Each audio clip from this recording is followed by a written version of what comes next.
Les services de sécurité ukrainiens revendiquent l'assassinat d'Igor Kirillov, un général de haut rang en charge des forces de défense nucléaire de la Russie. Le porte-parole du nouveau gouvernement de transition syrien a appelé la Russie à reconsidérer sa présence dans le pays. Les forces de sécurité de l'autorité palestinienne en opération contre les djihadistes en Cisjordanie. Objectif affiché, éradiquer la sédition et le chaos. Situation dramatique à Mayotte, l'aide arrive au compte-gouttes et on craint des centaines de morts 3 jours après le passage du cyclone Chido. La police de la ville américaine de Madison a identifié une jeune fille de 15 ans comme étant responsable de la fusillade qui a fait 2 morts et 6 blessés lundi dans une école chrétienne.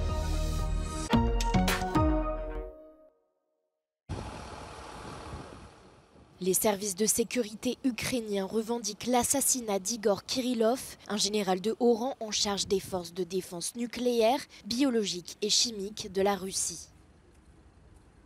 Selon le comité d'enquête russe, il a été tué dans l'explosion d'une bombe placée dans une trottinette garée près de l'entrée d'un immeuble résidentiel à Moscou. Il a été retrouvé mort aux côtés de son assistant à l'extérieur de l'immeuble. Il est le plus haut responsable militaire russe à avoir été tué à Moscou depuis le début de la guerre en Ukraine en février 2022. Un jour avant sa mort, les forces de sécurité ukrainiennes ont accusé Kirillov d'avoir utilisé des armes chimiques interdites dans le cadre de la guerre. Il faisait l'objet de sanctions de la part de plusieurs pays, dont le Royaume-Uni et le Canada, pour déploiement d'armes chimiques barbares en Ukraine.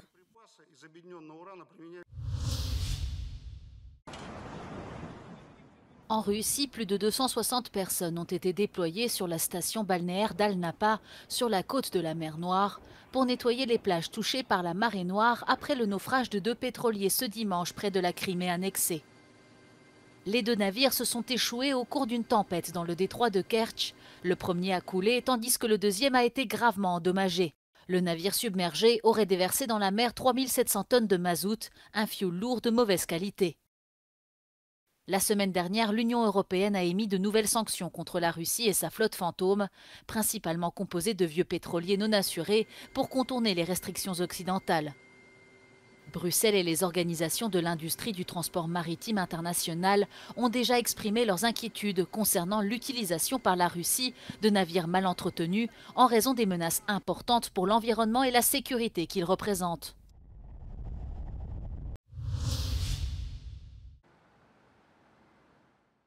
Lundi, un convoi de véhicules militaires russes a été vu dans la ville côtière de Latakia. Il se dirigeait vers le sud en direction de la ville de Tartus, sa plus grande base navale dans la région.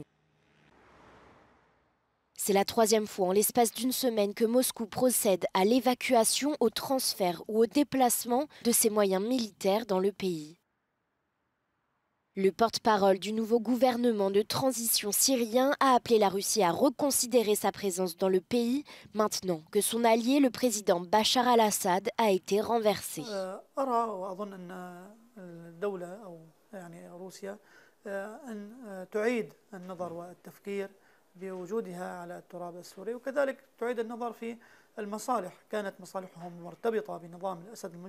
Il a poursuivi en disant que la nouvelle politique de la Syrie est une politique d'ouverture, une approche qui cherche à construire de bonnes relations avec ses voisins et le reste du monde.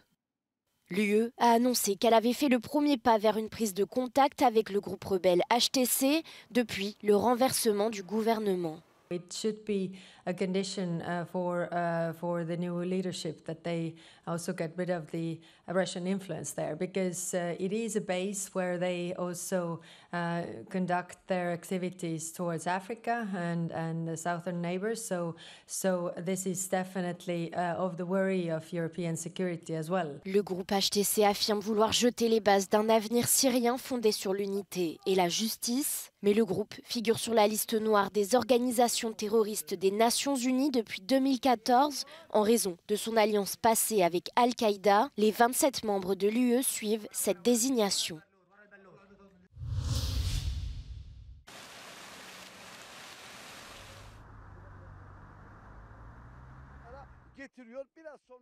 La Turquie pourrait jouer un rôle majeur dans l'avenir de la Syrie, après la chute de Bachar el-Assad. Ankara est en effet l'un des principaux soutiens des forces rebelles qui ont récemment pris le pouvoir à Damas. Un lien qui donnera sans doute à la Turquie un accès privilégié au nouveau dirigeant syrien et pourrait lui permettre de peser davantage sur la politique du pays à l'avenir.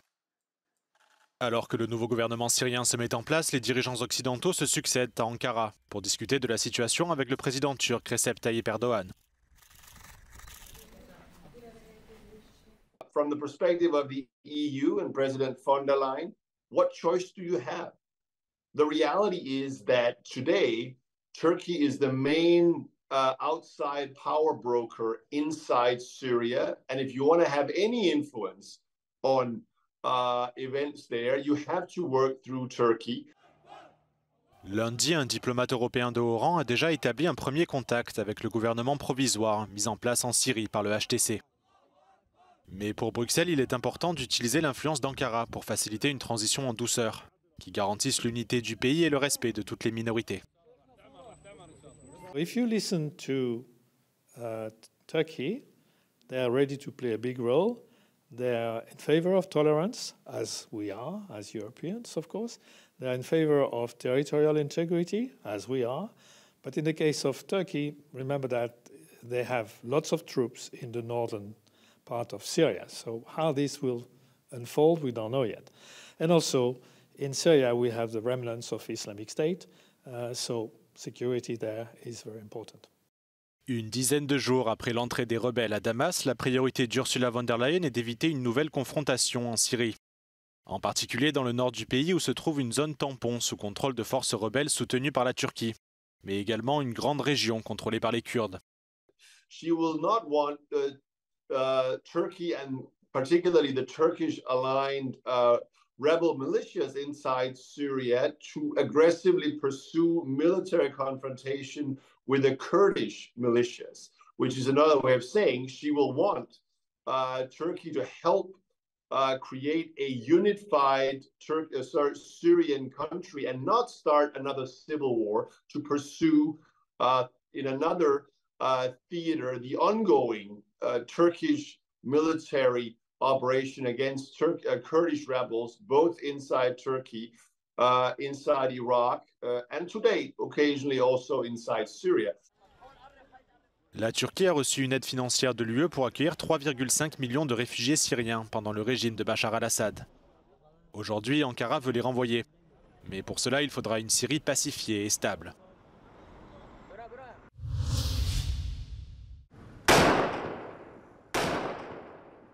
L'autorité palestinienne a lancé une rare opération de répression contre les groupes militants en Cisjordanie. Des forces de sécurité ont été déployées depuis une dizaine de jours dans le camp de réfugiés de la ville de Jenin, principal bastion du djihad islamique, mais aussi du Hamas. Selon les autorités, ils auraient fait 2 morts, un commandant du djihad islamique et un civil. Alors que l'État hébreu effectue régulièrement des raids en Cisjordanie, en particulier depuis l'attaque du Hamas du 7 octobre, les raids de l'autorité palestinienne sont plus inhabituels. Ces actions sont très impopulaires auprès des habitants qui accusent les forces de sécurité palestiniennes de collaborer avec Israël. Dans un communiqué, le Hamas a d'ailleurs appelé toutes les factions présentes en Cisjordanie à répondre à cette agression et à se mobiliser massivement. Situation apocalyptique à Mayotte, 3 jours après le passage du cyclone Chido. Le bilan provisoire fait état de 21 morts, mais les autorités ont prévenu que ce dernier pourrait atteindre des centaines de victimes, peut-être des milliers selon les prévisions les plus sombres. Il faudra pour cela que les routes soient rouvertes pour atteindre les zones touchées un peu partout sur l'île. Les efforts d'aide se poursuivent, les avions militaires français continuant à livrer quotidiennement de la nourriture et de l'eau. Le pont aérien se fait à partir de l'île de la Réunion, toute proche, qui est utilisée comme point d'appui pour l'acheminement des secours d'urgence. Près de 70% de la population de Mayotte a été gravement touchée, des quartiers entiers étant réduits à l'état de ruine. L'hôpital principal de l'île reste gravement endommagé et un hôpital de campagne devrait être livré ce jeudi. Un couvre-feu va être mis en place de 22h à 4h tous les jours, une annonce du ministre de l'Intérieur en visite sur l'île. Enfin, le président Emmanuel Macron s'est engagé à se rendre prochainement à Mayotte et à décréter un deuil national. La Hongrie et la Slovaquie ont posé leur veto à une proposition visant à imposer des sanctions européennes à l'encontre d'officiels géorgiens. La chef de la diplomatie européenne avait proposé ces sanctions lors d'une réunion à Bruxelles des ministres des Affaires étrangères des 27. En matière de politique étrangère, les décisions de l'UE doivent être prises à l'unanimité. La plupart des pays de l'Union européenne s'inquiètent de la situation à Tbilissi et souhaitent sanctionner les responsables de la répression des manifestations pro-européennes dans la capitale géorgienne. Les manifestants dénoncent la décision du gouvernement d'avoir interrompu les négociations d'adhésion à l'Union européenne. Le Premier ministre hongrois Viktor Orban est quant à lui proche du gouvernement pro-russe à Tbilissi et il avait prévenu qu'il s'opposerait à toute mesure restrictive contre le pouvoir géorgien. Le Premier ministre slovaque Robert Fico aligne souvent ses positions sur celles de son voisin hongrois et son veto n'a pas surpris les diplomates européens.